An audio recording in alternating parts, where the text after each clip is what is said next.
Can the flappers and the floozies of the Roaring Twenties compete with the leading ladies of Hollywood's golden age for the title of sexiest decade in the movies?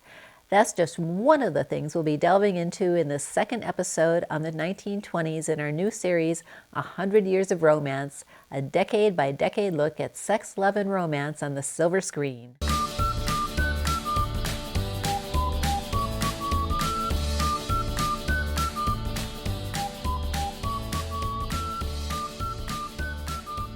Hi, welcome to Cinema Rolls, your go-to channel for movie comparisons. I'm your host, Basha, and I've got a lot of fun stuff lined up for you, so we're going to dive right in. In this video, we're going to be focusing on flappers and their love lives. We'll take a look at their stories, how they fall in love,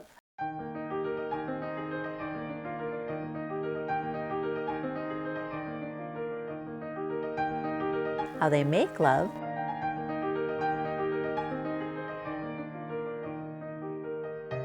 their kisses,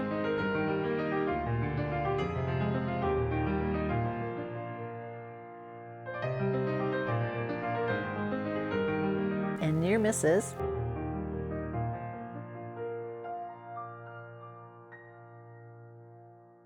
how they break up, how they make up,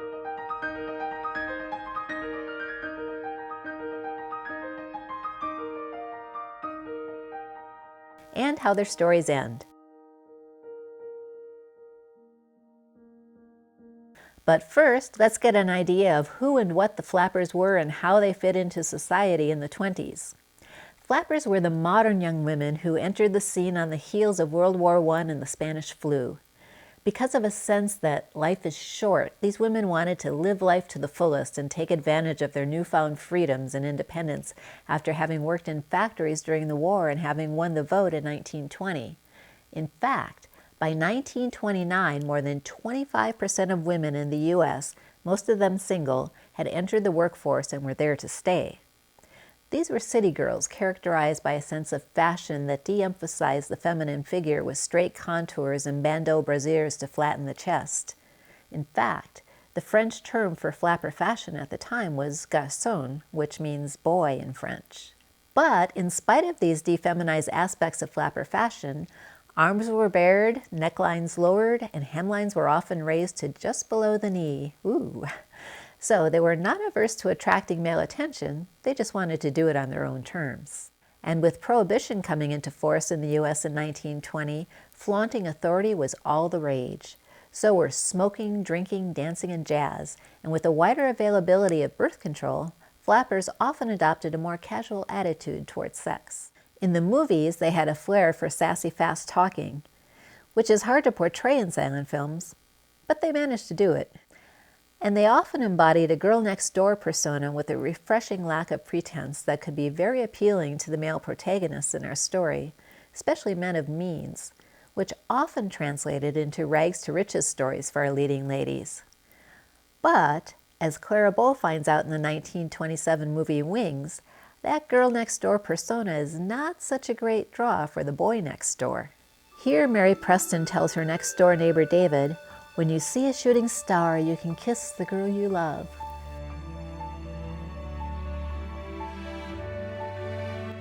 He agrees and runs off to see if he can plant a kiss on Sylvia, who has a more traditional feminine allure. Now, back to our stories. I noticed two central themes in the romance movies of the 1920s that focus on the flapper archetype. The rags to riches theme, which was overwhelmingly popular in that area and was usually given the romantic comedy treatment, and the cautionary tales, often with a darker tone that seemed to be aimed at warning young women that their modern ways and fun-loving lifestyle, or even their way of dressing, could have some undesirable consequences. We'll get back to that in just a while, but let's start with the romantic comedies. Watching these movies gave me a feeling of déjà vu because a lot of them, I counted no less than 4, take place in a department store with the heroine falling in love with a coworker who, in most cases, turns out to be the boss's son working incognito to get some experience from the bottom up. Falling in love for these girls usually starts out with a bit of flirtation, and our young protagonists were pretty assertive once they set their sights on a guy.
Like the good girls that we talked about in our last video, though, our young flappers tended to fall in love over time, and even when it happened fast, their romancing was rather fun and innocent.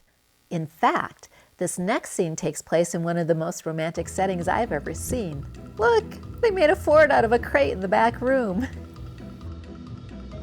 They can fall for shy guys,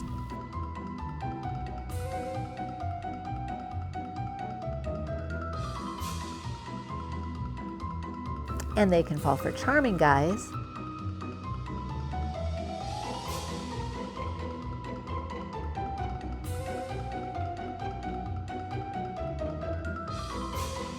but whoever they fall for, you just know they're going to have fun.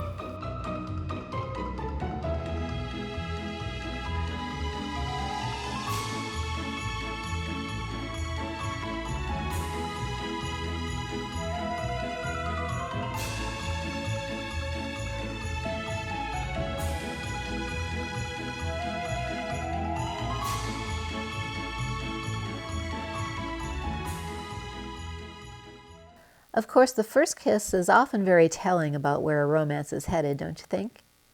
Let's take a look at some first kisses from these and other romantic comedies.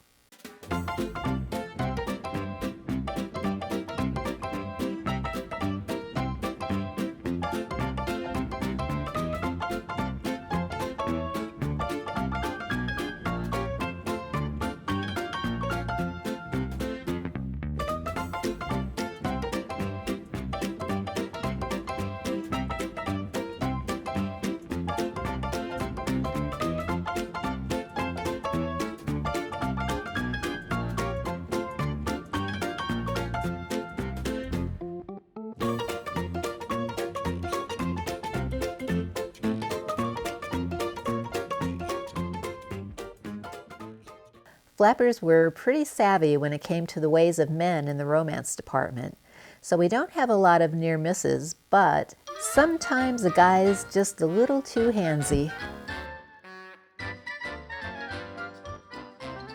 And even if you're interested, sometimes you have to slow things down.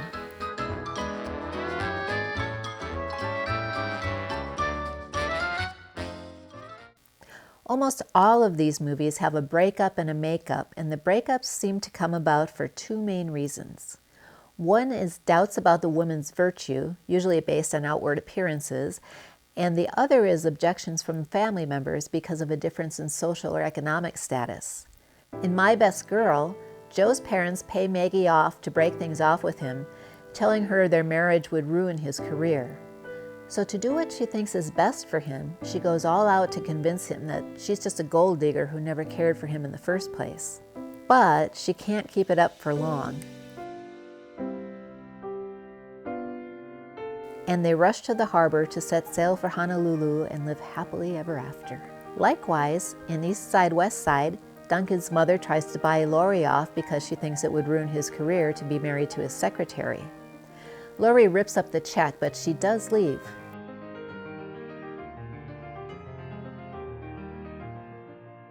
She and Duncan get together again almost immediately when Duncan allows himself to be disinherited rather than lose Laurie. But then they break up again when she unexpectedly inherits some money and his pride won't let him be kept by his woman.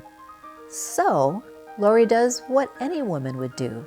She books passage on the same boat that Duncan is sailing on and brings a preacher with her.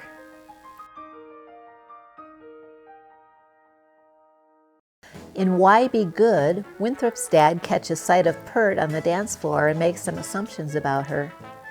He warns Winthrop to just make sure she's a good girl, so Winthrop puts her to the test. He takes her to a place called the Stumble Inn, and in order to keep up her party girl persona, she claims to know the place very well.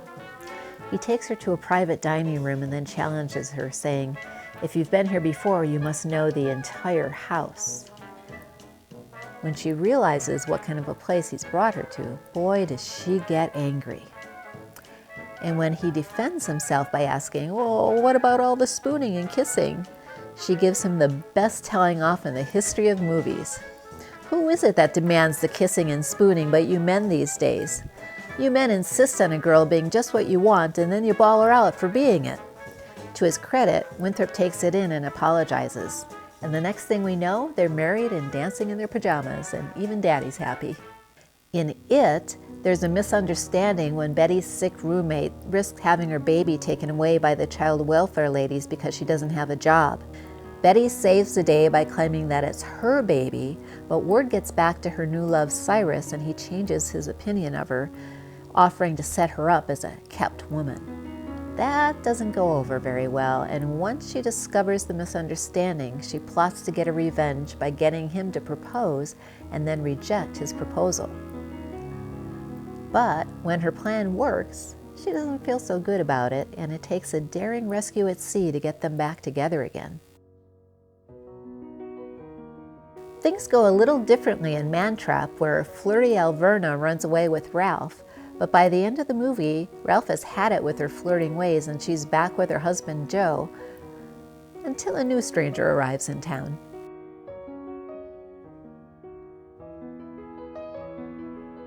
And that girl next door? She finally caught the attention of the boy next door, and this time the shooting star is shining its light on her.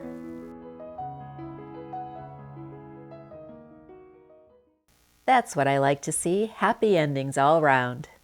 Well, if you feel like you've been watching the Clara Bow Show, there's a good reason for that. She was the queen of romantic comedies in the 20s, and by now, I'm sure you have a good idea why. But she also features in one of the cautionary tales that I mentioned at the beginning of this video, and that's what we're going to look at in part 2 of Flappers in Love. We'll be spotlighting some notable performances not only by Clara Bow, but also by superstars Joan Crawford, Paula Negri, Gloria Swanson, Norma Shearer, and more. And although these stories have a darker side than the rom-coms, they definitely have their lighter moments as well as a lot of true romance. You won't want to miss it, so just click on the end card or on the link in the description to watch it now. And if you want to see any of these movies in their entirety, you can see a lot of them right here on YouTube.